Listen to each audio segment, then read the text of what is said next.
South ఇండియాలోనే అతి తక్కువ ధరలకే రత్నాలందించే ఏకైక సంస్థ 6JVR. అందరికీ కూడా నమస్కారం. ఈరోజు మన ఏఆర్ గ్రౌండ్లో ఈ మాప్ కంట్రోల్ దాని మీద డ్రిల్ నిర్వహించడం జరిగింది. సో ఇది బేసికల్లీ మనకు ఎప్పుడైనా కానీ law and order situation arise అయినప్పుడు మొన్న చూశారు అందరూ కూడా, మనకు చిన్న ఘటన జరిగి పద్మావతి యూనివర్సిటీ దగ్గర సబ్సిక్వెంట్గా సబ్సిక్వెంట్గా లాఠీ చార్జ్ చేయటం, కొంత సార్ట్ ఆఫ్ స్టోన్ పెల్టింగ్ ఇవన్నీ జరిగాయి, వేరే వేరే డిస్ట్రిక్ట్స్లో కూడా జరిగాయి. సో దానికి సంబంధించి మనం మరొకసారి మా ఫోర్స్ని ప్రాపర్గా అటువంటి సిచ్యువేషన్ అరైజ్ అయితే ఎట్లా హ్యాండిల్ చేయాలనే దాని మీద ఈరోజు మరొకసారి మనం డ్రిల్ నిర్వహించుకోవడం జరిగింది. సో కాబట్టి రేపు కౌంటింగ్ రోజు జరిగే ఎటువంటి సంఘటనలకైనా కూడా దాన్ని ఎదుర్కోవడానికి పోలీస్ సమాయత్తంగా ఉన్నారని చెప్పి ఒక మెసేజ్ ఇవ్వడానికి మనం ఈ డ్రిల్ నిర్వహించాము. సో కాబట్టి అందరూ కూడా దీన్ని అర్థం చేసుకొని రేపు కౌంటింగ్ రోజు అందరూ పోలీస్ వారికి సహకరించి ఎటువంటి ఘటనలు లేకుండా, ఎవరు ఇబ్బంది లేకుండా ఉండే విధంగా ఉంటారని చెప్పి ఆశిస్తున్నాను. ఈ విధంగా మీ మీడియా సుముఖంగా అందరికీ కూడా విజ్ఞప్తి చేస్తున్నాను. పబ్లిక్లో చేస్తే ఉపయోగం ఉంటుందంటే దీనికి కొన్ని యాక్చువల్గా అనుకున్నాము. కానీ ఏమంటే ఇప్పుడు మనము చిన్న ఈ ఫైర్ చేసాము, గ్యాస్ ఇది వేసినప్పుడు పొరపాటున దానివల్ల పబ్లిక్ కూడా ఇన్కన్వీనియన్స్ జరిగే అవకాశం ఉంటుందని ఒక చిన్న ఇదితోటి ఇక్కడ చేద్దామని, ఒకవేళ ఉంటే రానున్న రోజుల్లో వేరే చోట కూడా చేయడానికి ప్రయత్నం చేస్తాం. ఓకేనా? థ్యాంక్ యూ అండి. Thank you. ఎక్కడో విలేజ్లో ఈసారి మాత్రం అన్ఐడెంటిఫైడ్ ప్లేస్లో వివాదాలు జరిగే ఆస్తులు ఎక్కువ ఉన్నాయి. దానికి ఏమైనా మీరు ఏమైనా ఖచ్చితంగా అంటే మొత్తం మన జిల్లా మీద 135 అటువంటి సమస్యాత్మక ప్రాంతాలను ఐడెంటిఫై చేయడం జరిగింది. అది మీరు చూసినట్లయితే పెద్ద నంబరే. సో ప్రతి చోట కూడా మనం పికెట్ పెట్టుకుంటాము. అయితే ఆ పికెట్ ఇటువంటి సిచ్యువేషన్ ఎరైజ్ అయితే దాన్ని హ్యాండిల్ చేయగలరా అన్న ఒక చిన్న మాట రావచ్చు. సో దానికోసం ఏం చేస్తామంటే మనం ఇప్పుడు ఏదైతే డ్రిల్ చేస్తామో ఇలాంటి టీమ్స్, మాప్ కంట్రోల్ టీమ్స్ దాదాపు ఒక 3 టీమ్స్ పెట్టుకుంటున్నాము. సో కౌంటింగ్ సెంటర్ దగ్గర ఒకటి, తర్వాత పోతే కొంచెం మాకు 3 టియర్స్లో చేసాం. కౌంటింగ్ సెంటరు, తర్వాత ఇన్నర్ కార్డను, తర్వాత అవుటర్ కార్డన్. ఇన్నర్ కార్డన్ వచ్చి మనకు అరౌండ్ ఒక 500 మీటర్స్ టు 600 మీటర్స్ కవర్ అవుతుంది. ఇంకోటి ఏంటంటే 2-3 కిలోమీటర్ల బయట అవుటర్ కార్డన్ ప్లేసెస్ పెడతాం. ఇవేంటంటే ప్రధానంగా మనకు ఏదైతే సమస్యాత్మకమైన కాన్స్టిట్యున్సీస్ నుంచి మన తిరుపతిలోకి వచ్చే రూట్స్ అక్కడ పొజిషన్ చేసుకొని ఉంటాం. సో కాబట్టి ఒకవేళ అక్కడ ఎటువంటి సమస్య ఉన్నా కానీ ఇమీడియట్గా మనం ఫోర్స్ని మొబిలైజ్ చేసి అక్కడ తీసుకెళ్ళి హ్యాండిల్ చేసే విధంగా ప్లాన్ చేస్తున్నాము. ఈ డ్రిల్ అంతా కూడా మీరు అన్నట్టు అంటే మనము దానికి ప్రిపేర్ అయి ఉంటాము, కానీ మనము అనుకోని సిచ్యువేషన్స్ చాలా వస్తాయి. అయితే మన ముందున్న ఛాలెంజ్ ఏమంటే బేసికల్ అటువంటి సిచ్యువేషన్స్ వచ్చినప్పుడు ఎంత మినిమం టైంలో మ్యాక్సిమం ఫోర్స్ని మొబిలైజ్ చేయగలం అనే దాని మీదే మన ఇది ఉంటుంది. సో దానికి సంబంధించే మా బందోబస్తు స్కీమ్ అంతా ప్రాపర్గా ప్లాన్ చేసుకొని ఎక్కడున్నా కానీ తక్కువ టైంలో మ్యాక్సిమం ఫోర్స్ని మొబిలైజ్ చేసి ఆ ప్లేస్కి తీసుకెళ్ళి హ్యాండిల్ చేసే విధంగా చేస్తాం. ఎందుకంటే చాలా సందర్భాల్లో కూడా మనకు ఒక ఇష్యూ కొంచెం పెద్దది కావడానికి ఒక టైం ఉంటుంది, 1 గంట 2 గంటల టైం ఉంటుంది. ఎందుకంటే వాళ్ళతో మాట్లాడే ఇది ఉంటుంది, వాళ్ళు మా పోలీస్తో మాట్లాడుతూ ఉంటారు.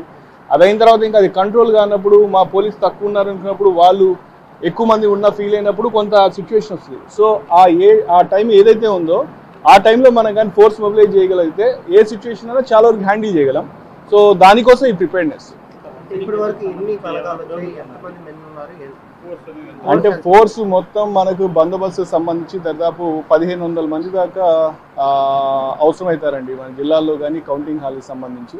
సో మన డిస్ట్రిక్ట్లో ఫోర్స్ ఉంది, తర్వాత ఒక 2 కంపెనీల పారామిలిటరీ ఫోర్సెస్ ఉన్నాయి, తర్వాత ఏపీఎస్పీ ప్లెటూన్స్ వస్తాయి. సో వీటన్నిటితోటి మనము మన బందోబస్తు ఎఫెక్టివ్గా మేనేజ్ చేయగలమని చెప్పి భావిస్తున్నాం. మనకు సిఐఎస్ఎఫ్, సిఆర్పిఎఫ్ వచ్చింది. మన ప్రస్తుతానికి ఆ కంపెనీలు వచ్చాయి కాబట్టి ఆ కంపెనీస్ వాళ్ళ సర్వీసెస్ మనం తీసుకుంటాం.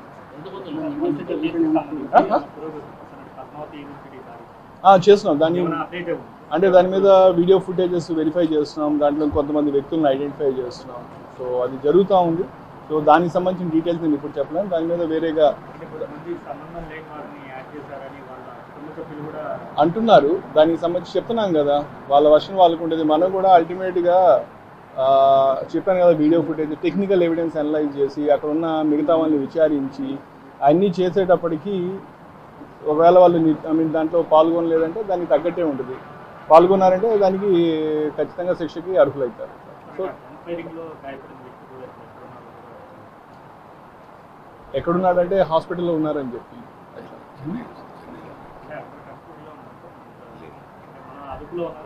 మన అదుపులో లేదు.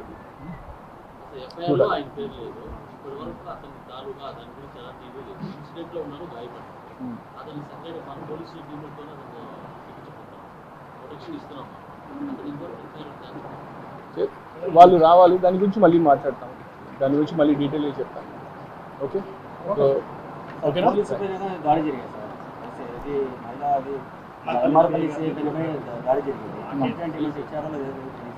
దాని మీద ఉందండి ఆల్రెడీ కేసులో మనం విచారించాము, దాని మీద పర్సన్ కూడా ఐడెంటిఫై చేస్తాం, అతని మీద యాక్షన్ కూడా తీసుకున్నాం.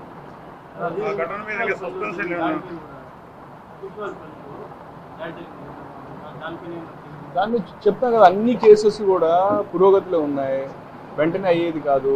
ఇవన్నీ కూడా అనలైజ్ చేస్తున్నాం, వచ్చేదాన్ని బట్టి ఆఫీసర్స్ ఇన్వెస్టిగేట్ చేస్తున్నారు, వచ్చేదాన్ని బట్టి ప్రోగ్రెస్ ఉంటుంది.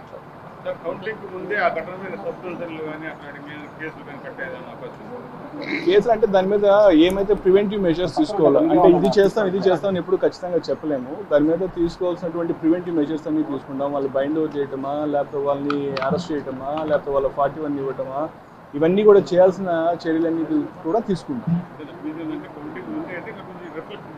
అవి చేస్తున్నాం కదా ఆల్రెడీ. నిన్న చూసినట్లయితే నిన్న ఒక్కరోజు మనం దరిదాపు జిల్లాలో 90 మందిని బైండ్ ఓవర్ చేస్తాం.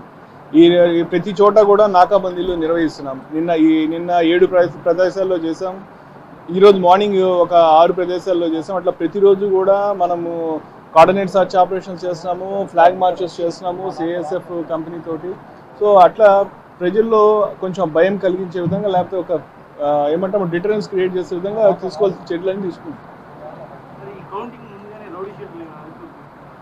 అంటే వాళ్ళలో కూడా అది ఐడెంటిఫై చేస్తాం.